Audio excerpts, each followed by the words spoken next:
L'objectif de cette réunion, c'est de mettre en contact les malades, les aidants, avec le monde médical soignant et les associations, de manière à échanger, à faire un petit peu le listing, la liste de leurs besoins, de leurs désirs, et essayer de leur apporter une réponse.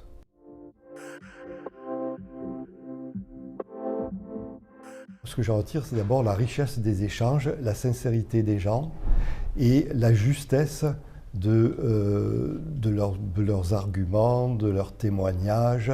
En fait, tout le monde ressent un petit peu la même chose, mais chacun dans son domaine.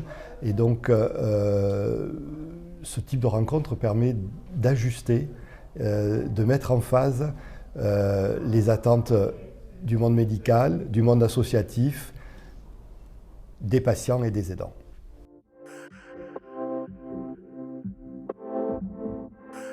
Ça a énormément évolué.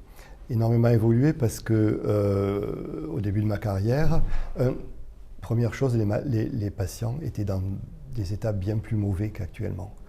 Ça durait beaucoup moins longtemps et surtout on était seuls. Il y avait qui intervenait? Il y avait le médecin, l'infirmière, les manipulateurs dans les services de radiothérapie.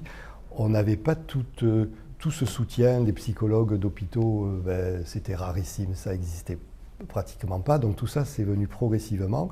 Alors il y a eu d'abord les vraies spécialités, je dirais, psychologues, neuropsychiatres, médecins de support, médecins palliatifs. Et puis il y a tout ce qui s'amalgame autour, qui est très utile parce que ça aide, une petite partie, mais ça aide.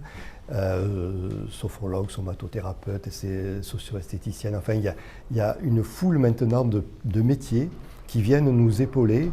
Et je dois dire qu'en tant que médecin qui a été confronté toute sa carrière à ces très lourdes pathologies, moi ça m'a beaucoup soulagé parce que j'étais plus seul. Et deux, je pouvais apporter quand même un petit mieux à mes patients et à leur entourage.